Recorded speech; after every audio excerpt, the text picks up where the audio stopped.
Bocoran eksklusif dari Belanda untuk Indonesia. Ketika Pascal Struijk mempermalukan satu skuad Cina, Tom Hai tak sabar kembali pensiun bersama skuad Garuda. Daftar pembagian pembayaran Piala Dunia U17 2025. Assalamualaikum warahmatullahi wabarakatuh. Salam olahraga. Mungkin banyak para pecinta timnas Indonesia saat ini sudah tidak sabar lagi untuk menyaksikan lanjutan kualifikasi Piala Dunia senior yang akan berlangsung di Jakarta dan berlangsung di Jepang.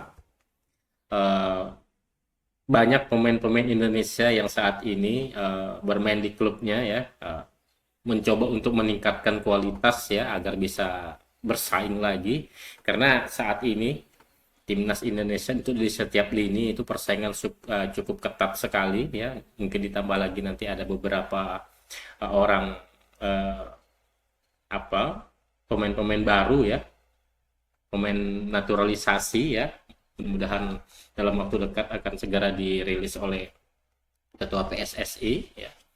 Dan berita lainnya adalah Aset All Star ya, semakin tidak mengenakan informasinya. Indonesia dan Thailand memastikan menarik pemainnya ya bukan Indonesia bukan menarik pemain tapi mengirimkan pemain di lapis kedua, sementara tim Sangsik minta Tom Hai dan pemain-pemain abad yang lainnya untuk memperkuat Asian All Star pada saat menjamu Manchester United yang berlangsung di Malaysia. Mungkin bukan pertandingan yang ditunggu-tunggu untuk pemirsa timnas Indonesia, karena di bulan Juni Indonesia akan menjamu Cina dalam lanjutan kualifikasi Piala Dunia. Jadi informasi hari ini saya akan menyampaikan adalah daftar pot drawing Piala Dunia U17 ya, yang akan berlangsung di Qatar. Jadi Indonesia tergabung di grup C ya, pot C. Apakah nanti tergabung dengan negara-negara yang kuat, karena grup pot AB itu sudah diisi oleh negara-negara yang kuat gitu ya.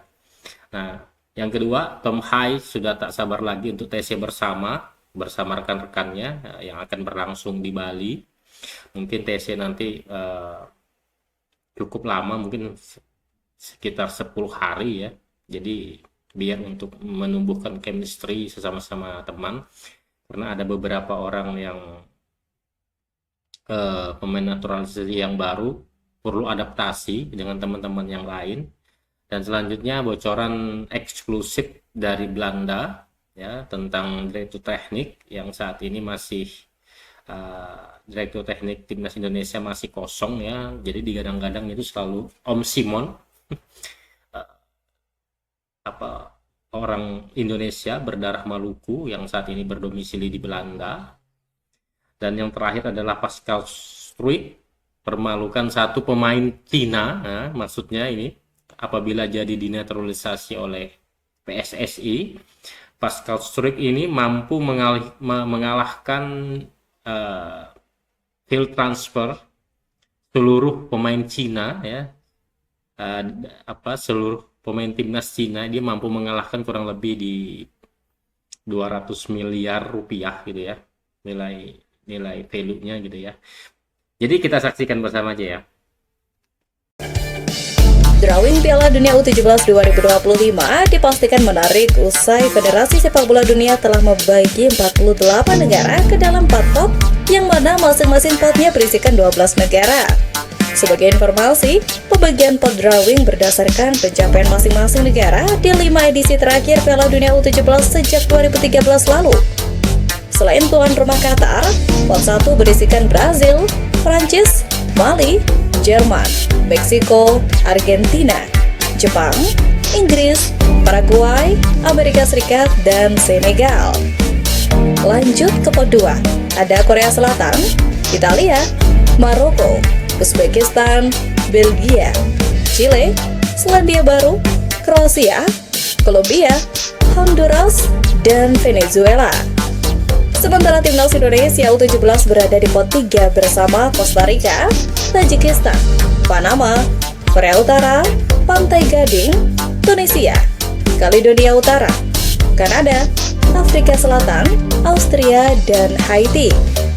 Terakhir di pot 4 ada Bolivia, Republik Ceko, Mesir, El Salvador, Fiji, Portugal, Irlandia, Arab Saudi, Swiss, Uni Emirat Arab, Uganda, dan Zambia.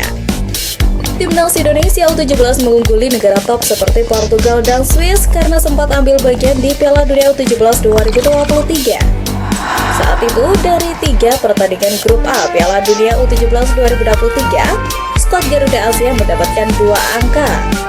Sementara Portugal absen di 5 edisi terakhir Piala Dunia U17 yang mana terakhir kali mentas pada 2003. Artinya, Timnas Indonesia U17 akan menghadapi penghuni pot 1, 2, dan 4 di fase grup Piala Dunia U17 2025.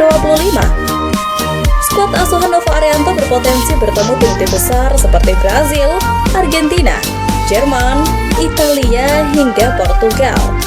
Namun, Evandra dan kawan-kawan akan terhindar dari Korea Utara lantaran berada dalam satu pot yang sama. Harus menjalani musim yang berat bersama Almere City membuat Tom Hai tampak lebih antusias mengarungi laga bersama skuad Garuda. Meski musim masih berjalan, gelandang berjuluk Profesor tersebut bahkan sudah berbicara rencana TC Timnas Indonesia jelang menghadapi laga lanjutan putaran ketiga kualifikasi Piala Dunia 2026. Sebagaimana diketahui, Timnas Indonesia hanya menyisakan 2 pertandingan penting di grup C. Mereka akan menjamu Cina di Stadion Utama Gelora Bung Karno pada 5 Juni sebelum melawat ke markas Jepang di Stadion Suita City Football di Saitama 5 hari kemudian. Agar bisa meraih hasil maksimal, Timnas Indonesia tentu membutuhkan persiapan yang matang. Berbicara soal persiapan, Hai mengungkapkan para pemain akan menjalani TC di Bali yang kemungkinan dilaksanakan pada pertengahan atau akhir Mei bertepatan dengan berakhirnya kompetisi klub. Gelandang Almere City FC itu menyebutkan kehadiran TC ini sangat penting untuk meningkatkan kekompakan dan persiapan tim. Ia berkaca pada pengalaman saat Timnas Indonesia menghadapi Australia pada Maret 2025 saat menghadapi Timnas Australia. Jadi, kami akan mengadakan pemusatan latihan di Bali. Senang rasanya bisa punya lebih banyak waktu bersama sebelum pertandingan pertama lawan Cina. Ungkap pemain berusia 30 tahun itu. Ucapan Hai ini sejalan dengan apa yang disampaikan Ketua Umum PSSI Erick Thohir beberapa waktu lalu. Ia mengatakan telah meminta Timnas Indonesia untuk menjalani TC terlebih dahulu sebelum melawan Cina dan Jepang. Kabar menarik datang dari media kenamaan Belanda yang membocorkan bahwa legenda Ajax Simon Tahamata mulai menunjukkan sinyal positif untuk menjadi bagian dari Timnas Indonesia. Sebagai informasi, nama Simon Tahamata pada periode Februari 2025 santer dikabarkan bakal jadi dirtek Timnas Indonesia. Selain sudah mengikuti akun Instagram Timnas Indonesia, Ketum PSSI Erick Thohir dan Indra Safri, Simon juga kedapatan mengikuti sejumlah akun lain yang ada kedekatan dengan sepak bola Indonesia seperti Fardi Bahdim. Fardi juga dikenal sebagai sosok penting di balik proses naturalisasi pemain Timnas Indonesia. Selain Fardi Bahdim, Simon Tahamata juga kedapatan akun Instagram @wondergoldid, akun Instagram yang mengulas sepak bola Indonesia dan Timnas. Simon juga mengikuti akun @football.indonesia. Legenda Ajax berdarah Ambon itu juga sudah mengikuti pemain keturunan Indonesia, Tristan Goijer. Bahkan juga pernah memberikan dukungan kepada program naturalisasi pemain di Timnas Indonesia. Hal itu diungkapkan pada tahun 2010 silam. Pria berkepala pelontos itu setuju dengan langkah PSSI untuk melakukan naturalisasi, tapi harus dilakukan bijaksana agar meningkatkan prestasi sepak bola tanah air di kancah internasional. Teranyar, media Belanda Voetbalpremier.nl menyebut bahwa Simon Tahamata saat ini sedang mempertimbangkan 3 tawaran yang masuk kepadanya, di mana pintu untuk menjadi dirtek PSSI masih terbuka, mengingat kursi jabatan tersebut masih kosong. Sosok Pascal Struijk masih menjadi komoditas panas sebagai pemain keturunan yang semakin dekat untuk membela Timnas Indonesia. Hal itu semakin nyata usai sang pemain mengungkapkan sebuah fakta penolakan Timnas Belanda. Semua bermula saat Pascal Struijk mendapat telepon dari manajer tim Belanda saat itu, Fernando Arrabal, pada 2022 silam. Saat itu, Pascal mengaku ditelepon dan ditanyakan beberapa hal, tapi pada akhirnya tidak pernah benar-benar dipanggil pembela Belanda yang saat itu dilatih Louis van Gaal. Bagi Pascal, telepon itu hanya sekedar basa-basi. Selain tidak ada kelanjutan untuk proses selanjutnya, pemain andalan Leeds United itu tidak pernah benar-benar ditanyakan soal posisinya saat bermain. Sontak, hal tersebut membuat sang pemain geram hingga menolak timnas Belanda dan mulai membuka pintu untuk timnas Indonesia. Menariknya, rumor naturalisasi terhadap Pascal juga menjadi sorotan sejumlah media asing. Salah satunya ialah media Korea Selatan, osen.co.kl, yang menuliskan bahwa Pascal menjadi pemain paling berharga jika membela timnas Indonesia. Nilai Pascal jika dikutip dari data Transfermarkt menembus angka 16 juta euro, dan itu menjadi nilai paling tinggi dibanding semua pemain Asia. Bahkan, menurut media Korsel itu, satu Pascal mengalahkan seluruh nilai pasar tim nasional Cina. Jika menilik dari situs Transfermarkt, nilai keseluruhan pemain Cina sebesar 244,65 miliar. Sementara nilai Pascal jika dirupiahkan 278,11 miliar.